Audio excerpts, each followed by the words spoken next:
जब अपने परिवार के लोगों पर, खुद पर कोई विपदा या कोई संकट आता है ना, कोई परेशानी आती है, तो कई बार ना चाहते हुए भी कुछ ऐसे रास्तों पर चलने को मजबूर हो जाते हैं जिनके बारे में उस समय तो हमें ज़्यादा अंदाज़ा नहीं होता, लेकिन बाद में उसका परिणाम सामने आ ही जाता है। बहुत बार वो परिणाम आपके पक्ष में होते हैं, लेकिन ज़्यादातर परिणाम आपके विरुद्ध होते हैं। करीब 14-15 साल पहले मेरी एक सहेली की मृत्यु के बाद मैं वो सदमा बर्दाश्त नहीं कर पाई। एक लड़की जिसकी उम्र 28-30 साल थी, नई नई शादी हुई थी और शादी के बाद वो मेरे रिलेटिव के घर में उनके बेटे की बहू बन के आई थी। सब कुछ हंसी खुशी चल रहा था, सारी रस्में अच्छे से की जा रही थी, घर का माहौल खुशियों भरा था। शादी के बाद जैसे नए नए जोड़े घूमने जाते हैं, वो भी गए हुए थे। घूम फिर के और कुछ खास पल साथ बिता के जब घर आए तो एक दिन दुल्हन के घर से फोन आता है। उसे बताया जाता है कि तुम्हारी सबसे खास सहेली की मृत्यु हो गई है। ये बात सुन के जाहिर सी बात है उसे बुरा लगा, वो रोने लगी। तब उसके पति ने कहा कि हम चलते हैं तुम्हारे घर पर, तुम रो मत। पर लड़के की माँ को जब ये पता लगा तो उन्होंने कहा कि नई नई शादी है, नई नई दुल्हन को ऐसी जगह पर नहीं जाना चाहिए, बाकी बेटा तुम्हारी मर्जी। लेकिन बेटे को अपनी बीवी का रोना देखा नहीं गया और वो पहुंच गए उस लड़की के घर। वहां जाके उन्हें पता लगा कि जिसकी मृत्यु हुई है उसने आत्महत्या की है। वो किसी से प्यार करती थी, पर उस लड़के की शादी किसी और से होने वाली थी, जिसका दर्द वो सह नहीं पाई और उसने खुद को मौत के हवाले करना ठीक समझा। वहां जब दोनों पहुंचे थे तो उन्हें भी इस बात को सुन के बहुत दुख हुआ, बड़ा दुख हुआ। नई नई दुल्हन को उसकी पीड़ा समझ आ रही थी। वो 2 दिन वहीं रहे, अपने घर पर रुके रहे और फिर वापस आए। वापस आने के बाद माँ ने बहू और बेटी की शुद्धि की और फिर घर के अंदर प्रवेश करवाया। बहू जो थी उसने अपनी सबसे खास सहेली को खो दिया था, जिसका दुख उसे कई दिनों तक रहा। रोज पति को अपनी सहेली के कुछ न कुछ किस्से सुनाती थी।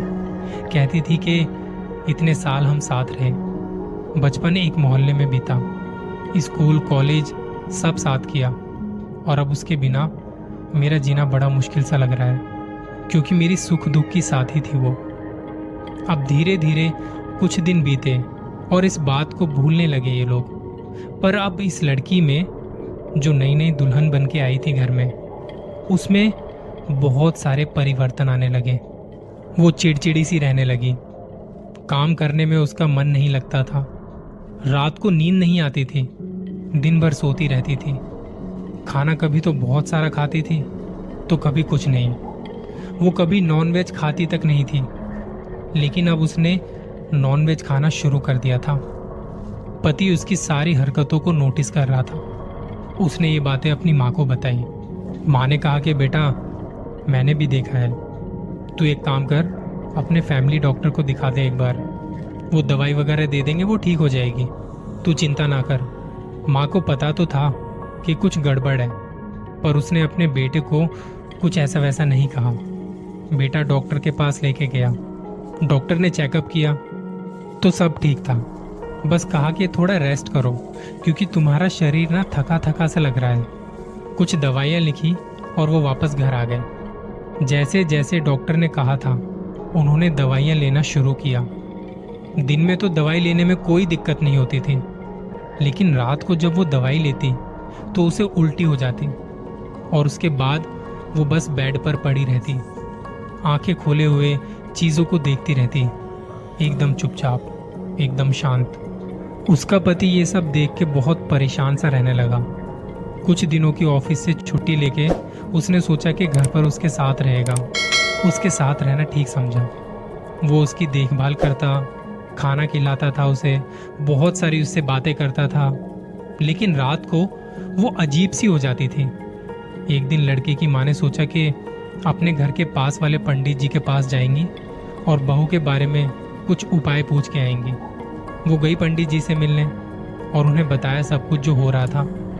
पंडित जी ने सारी बात सुनी और थोड़ी देर बाद उन्हें बताया बहू पर उसकी सहेली का साया है।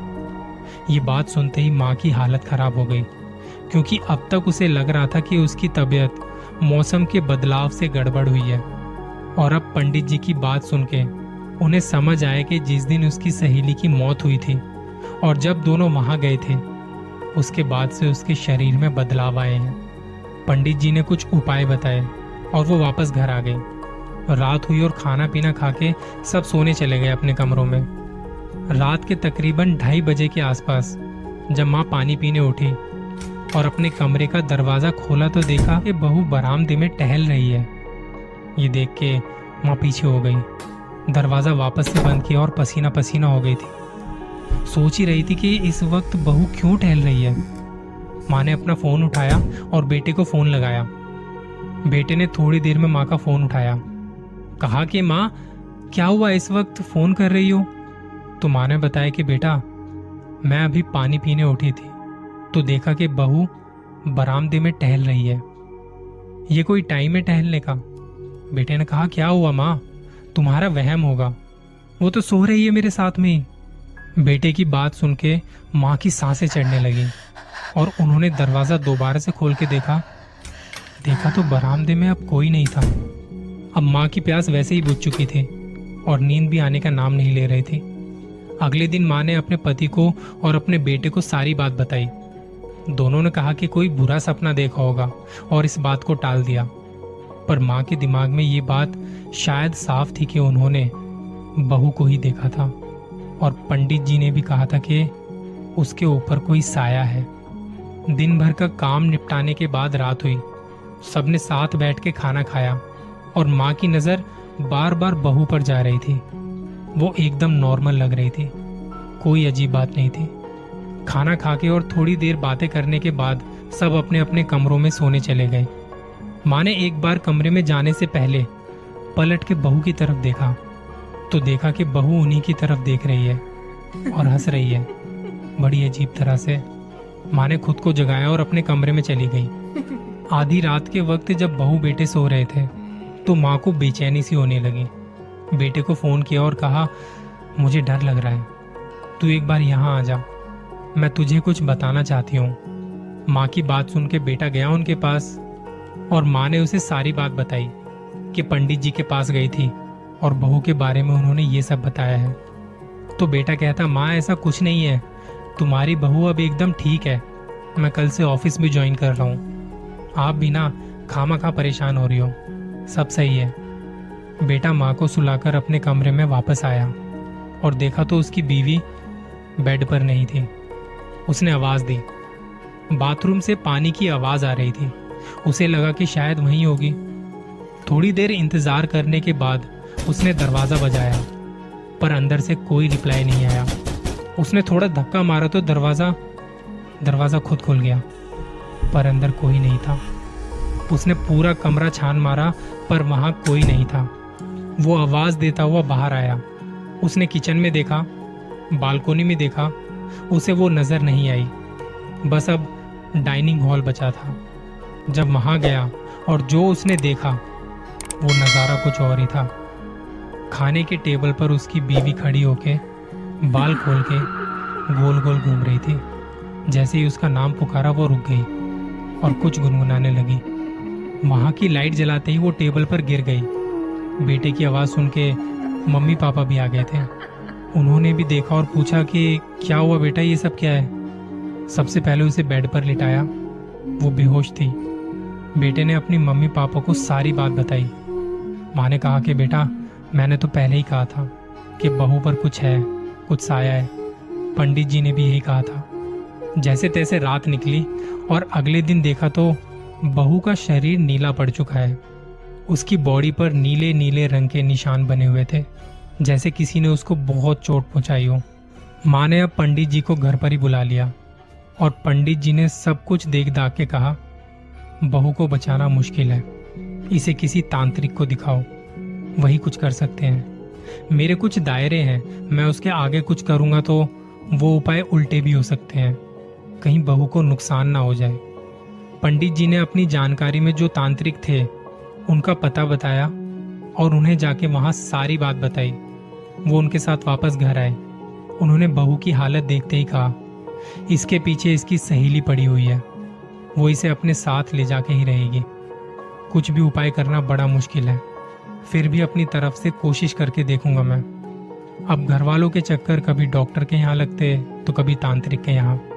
डॉक्टर कहते कि रिपोर्ट नॉर्मल है और तांत्रिक कुछ और ही बताते थे। दिन बीतते गए और बहू कमजोर पड़ती गई। कोई भी उपाय काम नहीं कर रहा था। एक रात पूरा परिवार बहू के साथ बैठा था, क्योंकि बहू ने कहा कि मुझे डर लग रहा है, आप लोग मुझे अकेले मत छोड़ के जाना। कभी तो वो अजीब सी हंसी हंसने लगती तो कभी रोने लगती। घर वाले उसकी ये हालत देख के अपने आंसू नहीं रोक पा रहे थे। तांत्रिक को भी घर पर बुलाया हुआ था, वो अपने उपाय कर रहे थे। आधी रात के वक्त बहू के बदन में जोर जोर से कंपन होने लगे। सब पीछे हट गए, लेकिन उसके पति ने उसका हाथ पकड़ा हुआ था। कह रहा था तुम्हें कुछ नहीं होगा। और एक जोर के झटके के बाद वो एकदम शांत हो गई। तांत्रिक बहू के पास आया और उसने देखा कि वो अब एकदम शांत है। उसने एक कपड़े में कुछ बांधा हुआ था और बेटे को वो कपड़ा खोलने को कहा, जिसमें लिखा था, मैं वापस जा रही हूँ। प्रेम की पीड़ा को मैं अच्छे से समझ सकती हूँ।